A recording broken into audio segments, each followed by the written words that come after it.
Hello students, welcome to tryst with biology. और आज हम इस वीडियो में पढ़ेंगे human genome project. Human genome project का मतलब है ह्यूमंस की जीन को डिस्कवर करना और उनका फंक्शन डिटरमाइन करना। जो ह्यूमन जीन है उनके बारे में पता लगाना ह्यूमन जीनोम प्रोजेक्ट था। ह्यूमन जीनोम प्रोजेक्ट एक मेगा प्रोजेक्ट था। तो पहले क्वेश्चन यही कि मेगा प्रोजेक्ट क्यों कहा गया। इसकी कॉस्ट बहुत, जब इसको सीक्वेंसिंग की जा रही थी जीन की, या जीन का डाटा स्टोर किया जा रहा था, या जीन के बारे में, फंक्शन के बारे में पता लगाया था, तो कॉस्ट बहुत ज्यादा आ रही थी। कॉस्टली प्रोजेक्ट था। क्यों कॉस्टली था? क्योंकि एक बेस पेयर के लिए $3 खर्च करने पड़ रहे थे। एक बेस पेयर के लिए, समझ रहे हो, एक न्यूक्लियोटाइड के लिए। तो यहां हमारे अंदर कितने बेस पेयर है? 3.3 इंटू 10⁹ बेस पेयर। तो अगर इन सब का करते तो कितना खर्चा आता है? $9 बिलियन आता। तो ये ह्यूमन जीनोम प्रोजेक्ट को मेगा प्रोजेक्ट बताता है कि बहुत बड़ा कॉस्टली प्रोजेक्ट था, ऐसे हल्का प्रोजेक्ट नहीं था। अगर इस डाटा को जो निकाला जाता है, ये रिक्वायरमेंट रखी गई, नेसेसिटीज क्या क्या होंगी, अगर इनको बुक में लिखा जाए तो कम से कम 3300 बुक्स इसके लिए चाहिए थी। 3300 बुक्स चाहिए। और हर बुक को, मतलब ये नहीं पतली पतली बुक्स, बहुत मोटी मोटी बुक्स, इतनी मोटी कि हर बुक में 1000 पेज, और 1000 पेज में भी हर पेज पे 1000 लेटर। तो बहुत लेंदी, लंबा, बहुत बड़ा एक लेंदी प्रोजेक्ट था। और इस डाटा को अगर कंप्यूटर पे स्टोर करें तो उसके लिए हाई स्पीड कंप्यूटेशनल डिवाइसेस चाहिए थे। तो ये इसके मेगा प्रोजेक्ट होने के 3 रीजंस मेन बताए गए।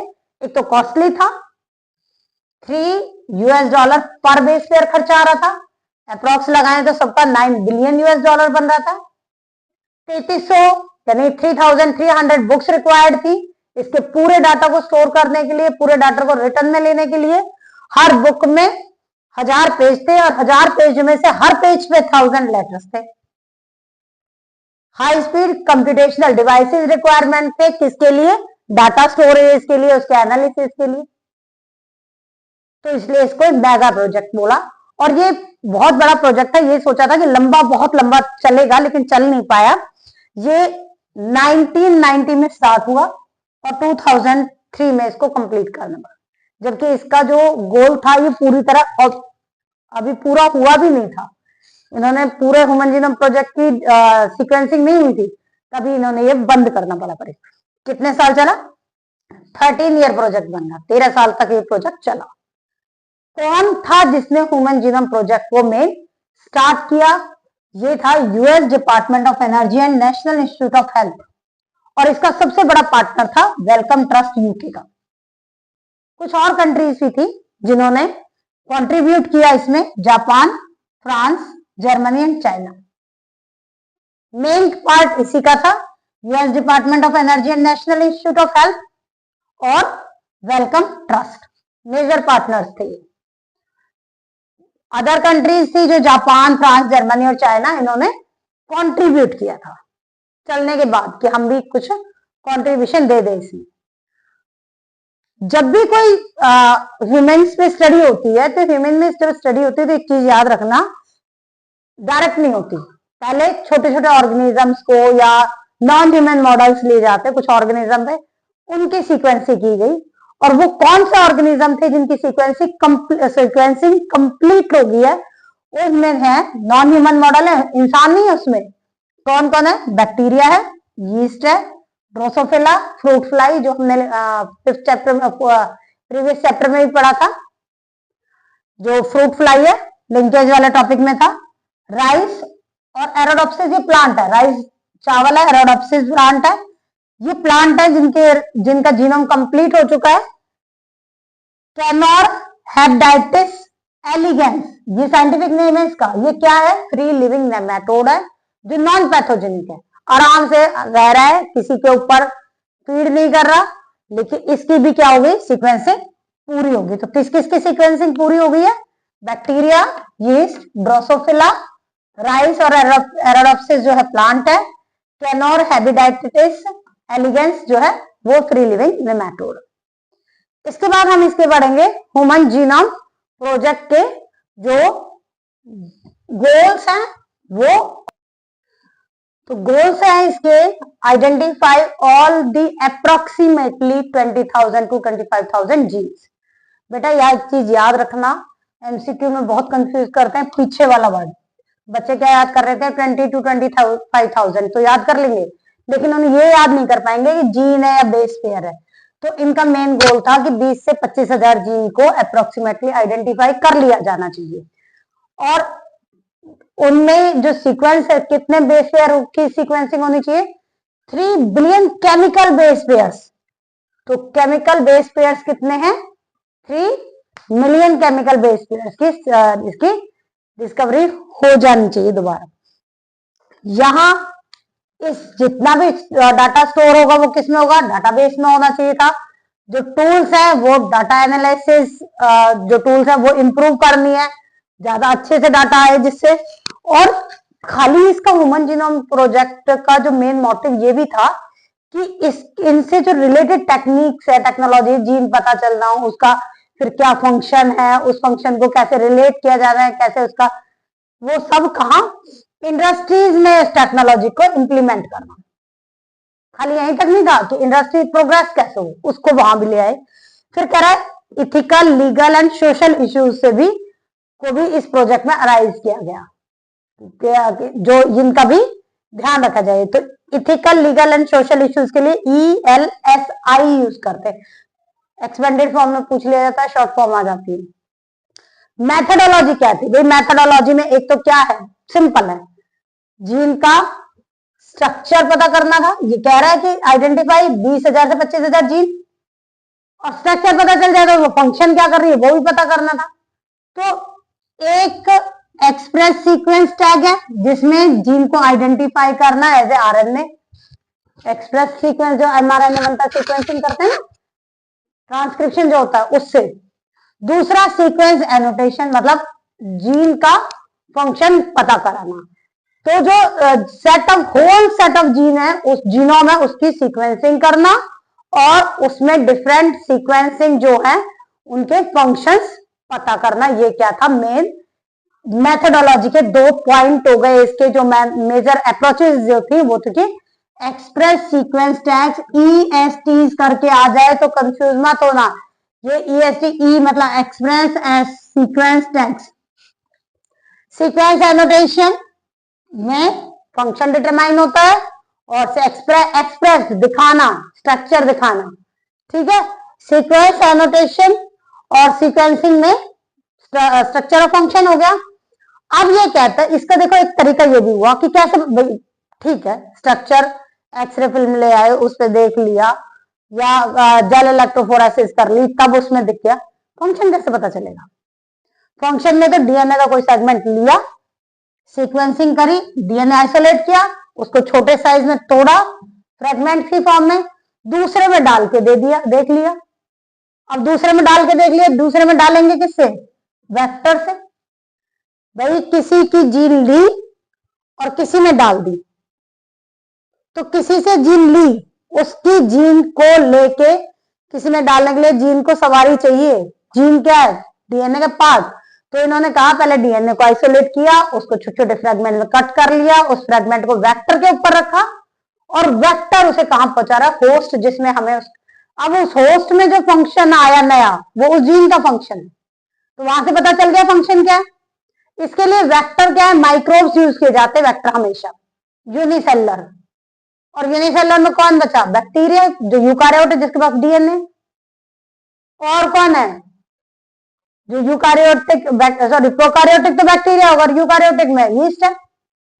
तो प्रोकारियोटिक बैक्टीरियल सेल को, अगर बैक्टीरिया को हम एज ए वेक्टर यूज कर रहे हैं तो क्या बोल दिया? BAC, bacterial artificial chromosome. और ईस्ट को कर रहे हैं तो ईस्ट आर्टिफिशियल क्रोमोसोम। तो ये ईस्ट आर्टिफिशियल क्रोमोसोम, वो बैक्टीरिया, ये दोनों क्या है? As a vector. इनके ऊपर डाला गया डीएनए का कोई भी पार्ट जिसका फंक्शन निकालना है, और दूसरे इंसान ने दूसरे ऑर्गेनिज्म में डाल के देख लिया, उस ऑर्गेनिज्म में जो नया फंक्शन आया वो उसका फंक्शन था। और ये जो है ये जेल इलेक्ट्रोफोरेसिस से इसका स्ट्रक्चर पता कर लिया। फ्रेडरिक सेंगर, ये एक ऐसा नाम है जिसके बाद मैं एनसीईआरटी में बहुत थोड़ा सा कुछ एक्सप्लेन किया, और प्रीवियस ईयर के क्वेश्चन पेपर्स देखोगे 5 नंबर का क्वेश्चन आया वो इसमें से, फ्रेडरिक सेंगर में से, जो सोच के बाहर था कि 5 नंबर का क्वेश्चन इस छोटे से टॉपिक में से आ जाएगा। तो बच्चों को क्या बताया जाता है, मेनली फ्रेडरिक सेंगर जो है उसने क्या किया है, एक पूरे एक क्रोमोसोम की सीक्वेंसिंग कर दी।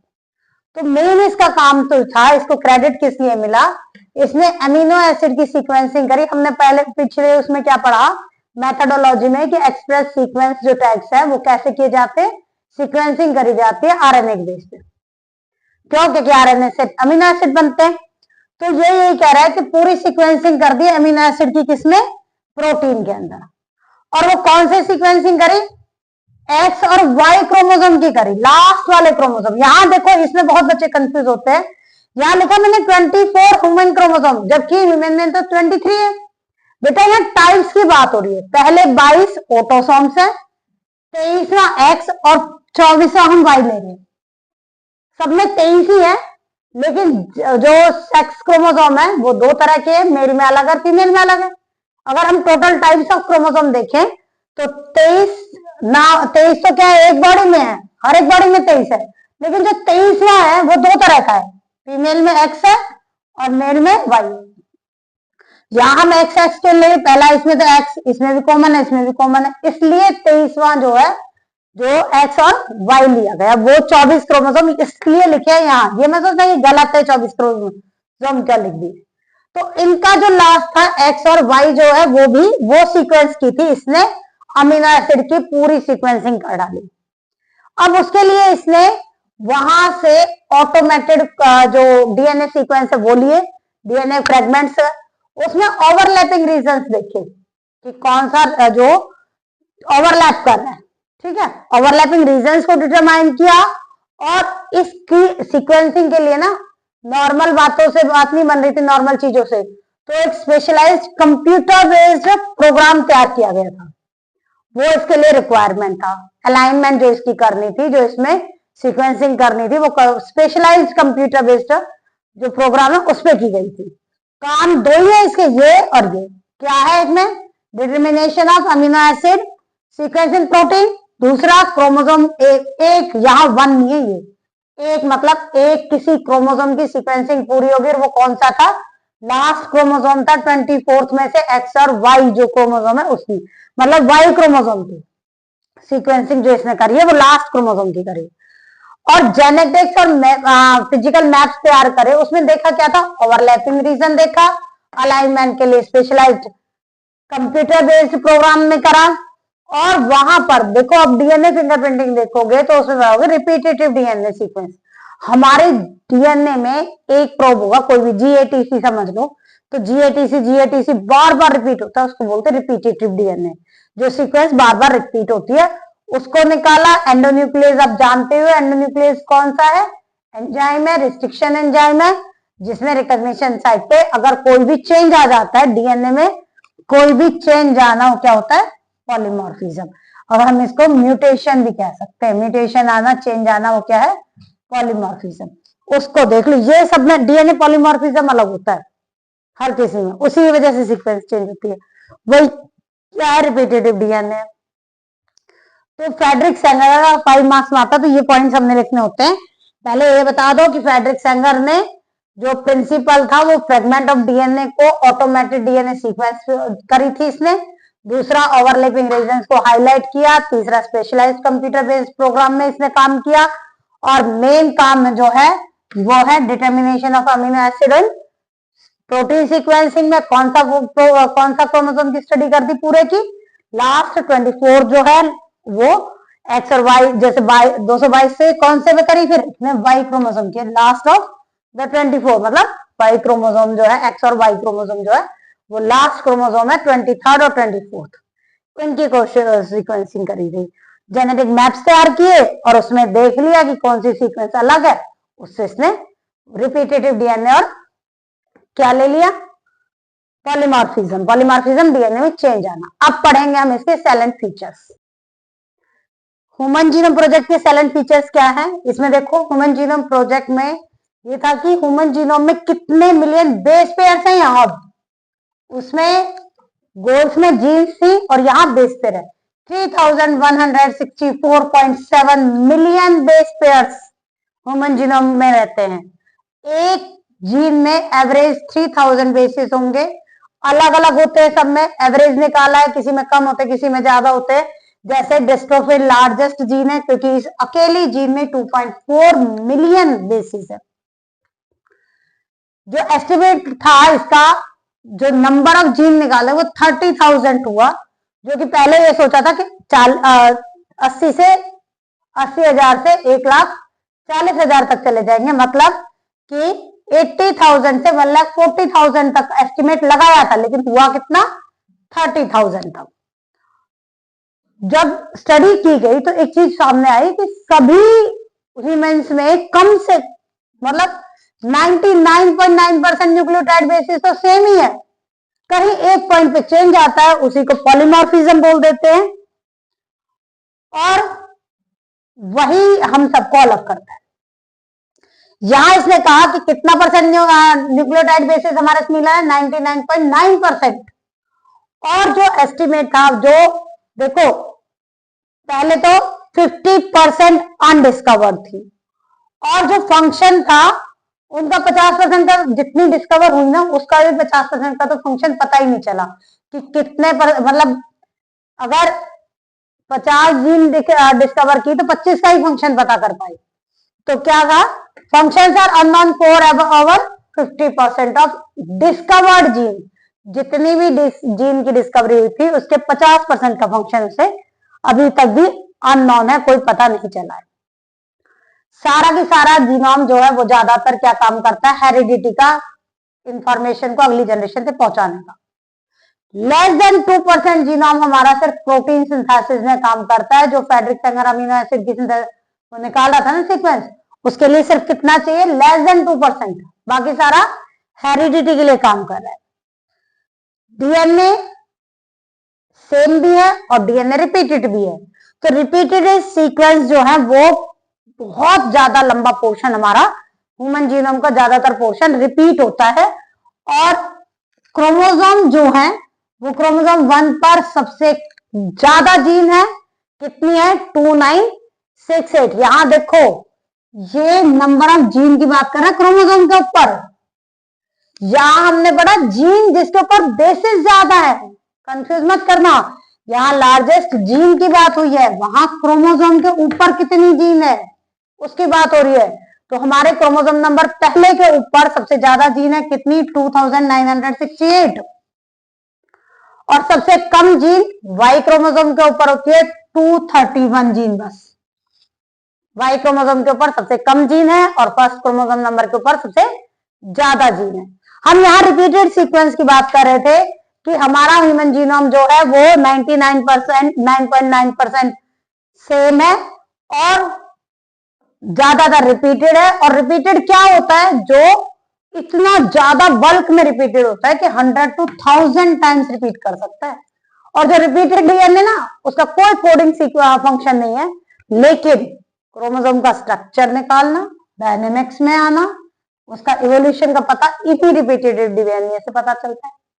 मतलब क्या, ये रिपीटेड डीएनए फिंगरप्रिंटिंग में भी बहुत इंपॉर्टेंट रोल प्ले करेगा, क्योंकि वहां तो मैच करते हैं ना, हम क्रोमोसोम का स्ट्रक्चर ही तो दिखाते हैं।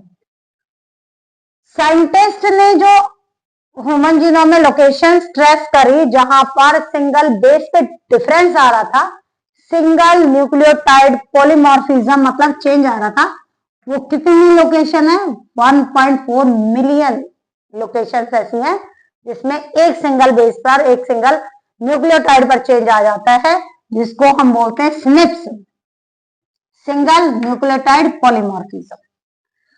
और यही है जो हमारे क्रोमोसोम की लोकेशन बताएगा, जो डिजीज, जो जेनेटिक डिसऑर्डर्स हो जाते हैं उनको बताएगा, या जो इवोल्यूशन हुआ है वो क्या है, ह्यूमन हिस्ट्री कैसे आ रही है, उस सब का पता इन्हीं स्नैप्स से लगता है। तो ये सेलेंट फीचर्स हैं ह्यूमन जीनोम प्रोजेक्ट के। अब इसमें लास्ट है जो ह्यूमन जीनोम प्रोजेक्ट का, वो है applications of human genome project. Human genome project के एडवांटेजेस आ जाए या एप्लीकेशंस आ जाए, दोनों में यही चीजें लिखनी है। अब क्या डीएनए वेरिएशन जो है उसका पता चलता है, इफेक्ट ऑफ डीएनए वेरिएशन का पता चलेगा, तो रिवोल्यूशनरी नई चीज पता चलेगी जिससे कि जेनेटिक डिसऑर्डर्स है या जो डिजीज है उनके बारे में पता लगाया जा सकता है। ह्यूमन बायोलॉजी को जब जीन के बारे में डिस्कवरी हो गई, जब जीन का ही पता चल गया, तो ह्यूमन बायोलॉजी के बारे में एक इम्पोर्टेंट स्टेप था ये। और जो हमने उसमें पढ़ा था उसमें कि कुछ non human genome organism, non human organism है जिनकी जीनोम की स्टडी हो चुकी है, उनके बारे में पता चला। तो हमें इंफॉर्मेशन किस किस की मिल गई, bacteria, yeast, nematode, fruit fly और राइस और एराडोप्सिस जो प्लांट है उनकी। तो ये सिर्फ ये 3 जो है ये एप्लीकेशंस और एडवांटेजेस में लिख सकते हो। आप ये भी लिख सकते हो कि ह्यूमन हिस्ट्री को स्टडी करने के लिए ट्रेस द ह्यूमन हिस्ट्री, ये भी इसमें एक पॉइंट आ सकता है।